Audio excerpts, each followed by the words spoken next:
Hello everyone, welcome to the KZGN News. Today we'll bring you election news, news about this week's City Council meeting, news from the Measure L Committee, news about terrorist activity within the TSA, Kern County Supervisor news, today's gas prices, weather, sports, and much more. From the Rademacher Hills to Bee Mountain and the mighty Sierras, Ridgecrest to Inyokern and China Lake, this is your news for the Indian Wells Valley with the KZGN News crew. Hello, I'm Tom Whitnick. Thanks for joining us for the news affecting Ridgecrest and the Indian Wells Valley. Well, we just went through another Super Tuesday. The states up for grab were Florida, Ohio, Missouri, Illinois, and North Carolina. The big winners were Trump and Clinton. Trump won 4 states and 1 territory, and Kasich won his home state of Ohio. Florida and Ohio were must-win states for Rubio and Kasich. Rubio was really trounced by Trump in Florida, so earlier in the evening, Rubio gave a speech and suspended his campaign. This was expected by most pundits. In his speech, he kind of went after Trump to become more inclusive and softer, and he also took on the Republican establishment to get behind the nominee. Anyway, the Republican field is now down to 3 candidates. Kasich, in winning Ohio, announced that he is now headed for the nomination. However, all the numbers shows there's not enough available delegates left to win the nomination. It is believed that he is not staying in to win it, but to deny Trump the number of delegates he needs to win, thereby causing a brokered convention. That could lead to a total destruction of the Republican Party. Time will tell. On the Democrat side, Clinton won all 5 states. Sanders was real close in Illinois and Missouri, but came up just a few votes short. Here are the numbers. In Florida, Trump won, followed by Rubio, Cruz, and Kasich. Clinton beat Sanders. In Ohio, Kasich won, followed by Trump, Cruz, and Rubio. And again, Clinton beat Sanders. In North Carolina, Trump won, followed by Cruz, Kasich, and Rubio. Again, Clinton won.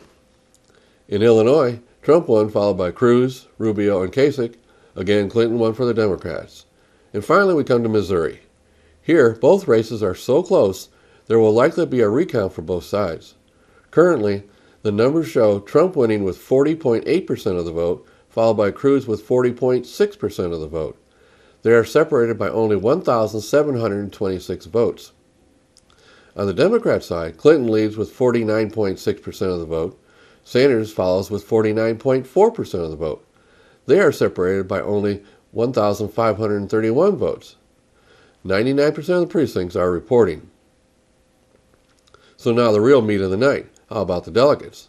The current rankings show Trump with over halfway to the nomination with 646 delegates, followed by Cruz with 397, Rubio with 169, and finally Kasich with 142. There are still some delegates to be awarded in Missouri. For the Democrats, the numbers show Clinton with 1,599 and Sanders with 844. Many people are speculating that the Republican nomination might not be decided until we vote in California in June. So we have a long way to go yet.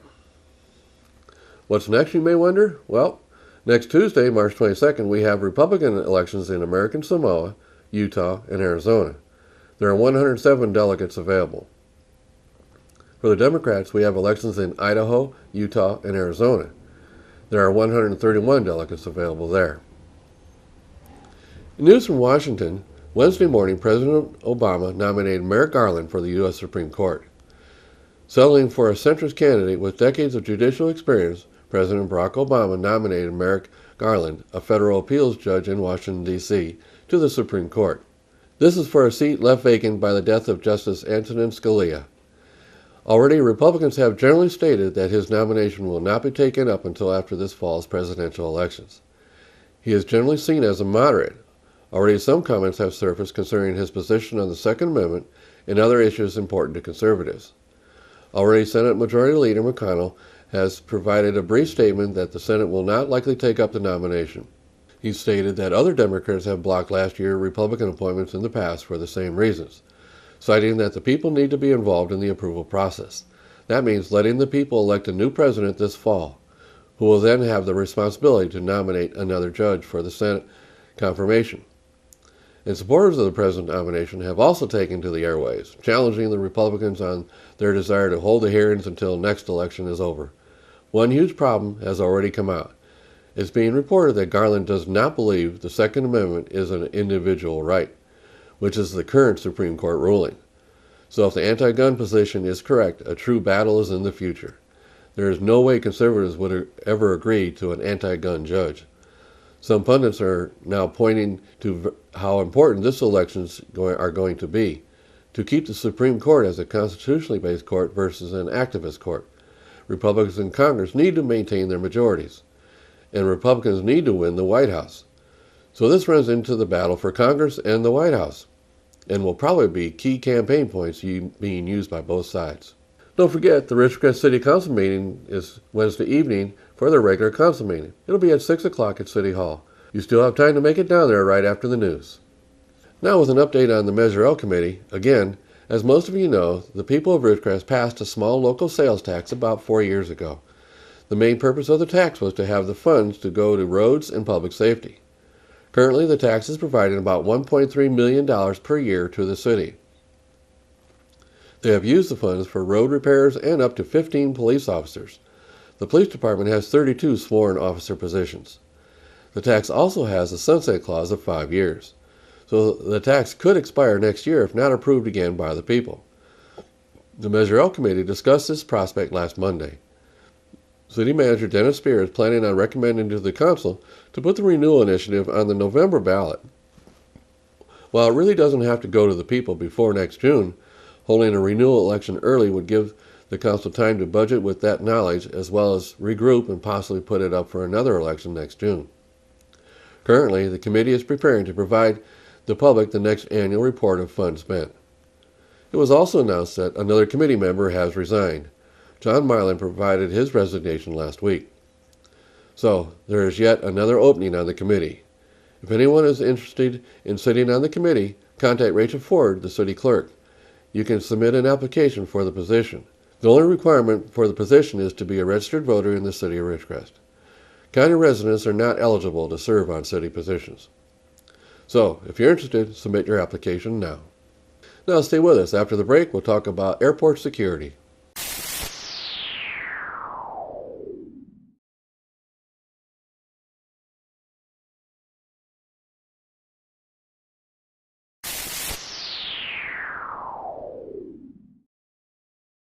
Thanks for staying with us. Now, news about airport security that's going to shock you. How about employees of the TSA actually having ties to terrorists? Think that can't be true? Well, here's a story from Horn News. A staggering number of U.S. airport employees may have ties to terrorist groups, and a refusal among government agencies to share data may have put countless Americans at risk, according to a Homeland Security Inspector General's Office report from last year. 73 private employees at nearly 40 airports nationwide were flagged for potential ties to terrorism. So how did these people get jobs in what was supposed to be a tight security environment? It turns out that the Transportation Security Authority wasn't permitted access to all terrorism-related databases during the vetting process. As a result, the organization in charge of air traffic safety allowed these 73 employees, previously flagged for potential terror connections, to continue working. The airports with these potentially dangerous employees included Washington Dulles International, Seattle Tacoma International, Detroit Metropolitan, San Francisco International, Hartsfield Jackson Atlanta International, and John F. Kennedy International, among others. TSA acknowledged that these individuals were cleared for access to secure airport areas despite representing a potential security threat, the report said. In addition to inadequate vetting, the TSA did not perform recurrent criminal records checks due to current law and FBI policies. Instead, the employees were expected to report any disqualifying crimes to the airport at which they worked. The report also revealed the TSA didn't require airports to get rid of foreign workers once their work visas expired. Once an individual obtains work authorization from the TSA, it will remain valid for 2 years, when they are required to obtain a new badge. If at any point in this 2-year period the individual is no longer legally allowed to work in the United States, their TSA work authorization still remains valid, and they are allowed to continue working illegally. According to TSA National Spokesman Michael England, the agency has requested access to additional databases that will better help it weed out employees with potential terror ties in the future. So there's a fine example of our government vetting process. Does anyone still believe our country will be able to vet the Syrian refugees adequately? Now some Kern County Supervisor meeting news. I want to report that KZGN-TV is now broadcasting the Supervisors meeting live Tuesday mornings. This is the first time people here in the Valley have been able to see the Supervisors meetings live over the air and on Mediacom cable. The only other way to see the meetings was online or at the Kern County offices on China Lake Boulevard. Anyway, the supervisors have the desire to increase their transparency. So we here at KZGN were approached by the Kern County media staff to carry the meetings.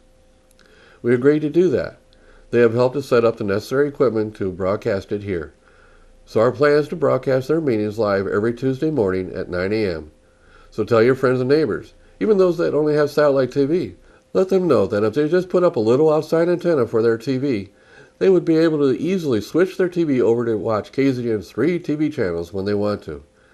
KZGN-TV Ridgecrest is now carrying the Board of Supervisors meetings every Tuesday morning.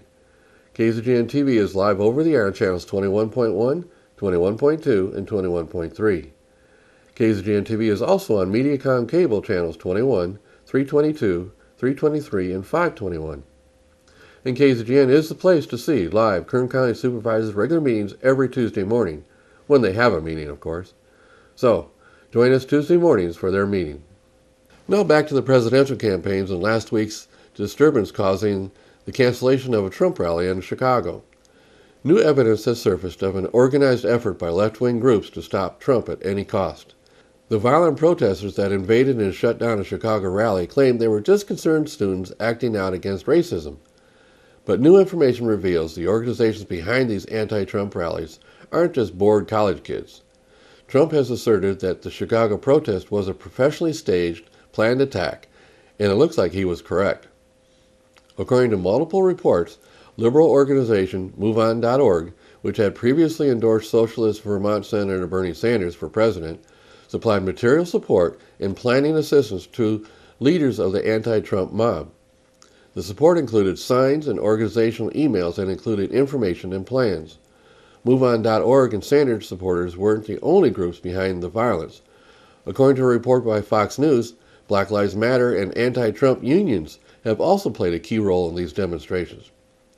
SEIU, the biggest public sector labor union in the country, has claimed it was involved in the Chicago protest. Besides mobilizing a big crowd, the Chicago protesters used some sophisticated tactics. They encouraged students to sign up for lots of tickets in an attempt to limit the crowd of the actual Trump supporters, making the crowd appear to be an equal mix of those eager to cheer on the real estate mogul and those overly opposed to his candidacy. Once inside, protesters also stuck together in groups to help one another when scuffles broke out. Entering in force also allowed protesters to break out in celebratory cheering and dancing when Trump representative took to the stage and announced the rally had been canceled. So the battle is now on. Now in KZGN's continuous effort to provide news and information you've asked for, here are today's gas prices for Ridgecrest and some surrounding areas. Well, since my last report on Monday, local prices jumped 4 cents per gallon. Even watching the LA News, they too are reporting the same surge in prices down there. However, we still have the lowest prices in all the areas we're monitoring. As of this morning, Ridgecrest is ranging from $2.37 to $2.89. Lancaster from $2.39 to $2.89.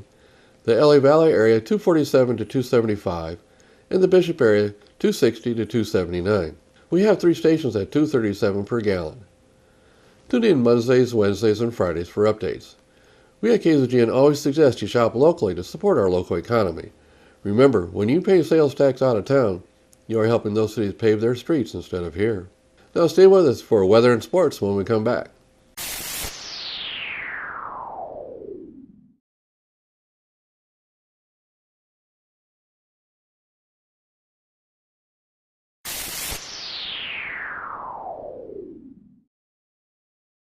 Thanks for staying with us. Now here's Lane with the weather. Thank you, Tom. From the National Weather Service, a storm system moving through the upper Midwest will bring strong winds to the Midwest along with heavy snow to portions of Minnesota, Wisconsin, and the upper portion of Michigan. Winter storm warnings are in effect for parts of these states. High wind warnings and wind advisories are in effect for other parts of the Midwest. Temperatures across the nation. Carolinas at 70, Georgia at 80, Arkansas at 69, Northern Texas at 71, Arizona at 78, and Los Angeles at 73. And for us locally, tonight, clear with a low around 45, east wind 5 to 10 miles per hour. Thursday, sunny with a high near 80, east-southeast wind 5 miles per hour. Thursday night, clear with a low around 46, north-northeast wind 5 miles per hour. Friday, sunny with a high near 82, north wind 5 to 10 miles per hour. Friday night, mostly clear with a low around 49, west-northwest wind 5 miles per hour. Saturday, sunny with a high near 83, southwest wind 5 miles per hour. Saturday night, mostly clear with a low around 49, south-southwest wind 5 miles per hour. And Sunday, sunny with a high near 82, west-northwest wind 5 miles per hour. And that is your forecast for the IWV. Now back to Tom. Thanks, Lane. And now here's Tom Heck with sports. And a very pleasant Wednesday to everyone. Saracoso baseball. Let's talk about the Coyotes. They dropped a 4-3 tough decision yesterday in Rancho Cucamonga to a very good first-place Chaffee team. The final score, 4-3. Saracoso had actually tied the game in the 7th inning, only to see Chaffee score 2 in the 8th, and Saracoso came back with 1 in the 9th, and the Coyotes fall a buck short at 4-3. Saracoso will play Thursday. That'll be tomorrow at home, 2:30 game. That'll be on the internet if you can't come out and watch the game. Again, 2:30 tomorrow, Saracoso Chaffee, game 2 of the 3-game series. Saturday they'll play game 3 over at Chaffee. That game will be at noon. That'll be radio and internet. All right, let's talk about the NBA last night. The Clippers went into San Antonio. San Antonio had won 31 home games in a row. Well, make it 32. Clippers fall 20 points short in that game. Again, no Blake Griffin yet either. The Lakers lost to the Sacramento Kings last night at Staples without Magic Johnson. Has a very sore shoulder. Also, the Pacers, Magic, and Brooklyn all get victories last night. NCAA basketball last night. Let's start with a tournament. Number 1 priority, Florida Gulf Coast beats Farley Dickinson. Boy, Florida Gulf Coast looks pretty good. They get North Carolina next. That'll be a very interesting game. That might be an upset game. Well, we'll see, but that could just be. Florida Gulf Coast has some shooters. They got some pretty good size, and they really dismantled a pretty good Farley Dickinson team. That was a play-in game in the 68-team NCAA tournament that started last night. Now, also last night, Wichita State played very, very well.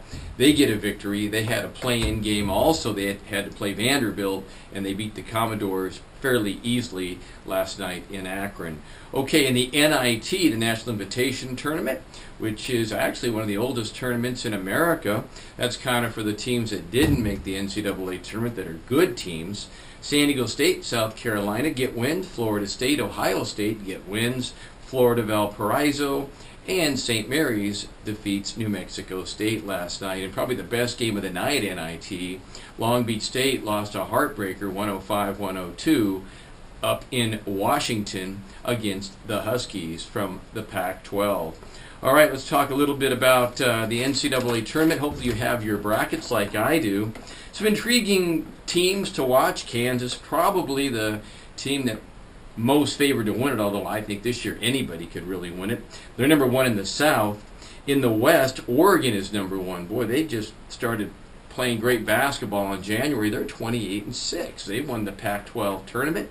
They won the Pac-12 regular season standings. North Carolina is number 1 in the East. They will play, as I mentioned, Florida Gulf Coast, who won their play-in game. Now that could be a much better game than people think. Florida Gulf Coast, the number 16, against North Carolina, the number 1. Now Virginia, they're number 1 in the Midwest. They'll have an easy game against Hampton. And a couple other intriguing games to look for. Number 3, Utah plays 14 Fresno State, but not so fast. Bulldogs playing well. They won the Mountain West tournament. They beat San Diego State to do that. And Georgetown and Seton Hall. Right now, Seton Hall, the number 6 seed, they're 25-8. watch out for Seton Hall. They won their tournament. They're playing good basketball right now, and they've got some guys that can go to the bucket. I saw them play this weekend. Boy, they're a lot better than a lot of people give them credit for. So you know what? Exciting time of the year. March Madness is upon us. Enjoy it. Tom Heck for KZGN. So that's the news for today. All of us at KZGN-TV know you have a choice in what you watch for your news. We all thank you for choosing KZGN-TV, Ridgecrest's only locally owned community TV station.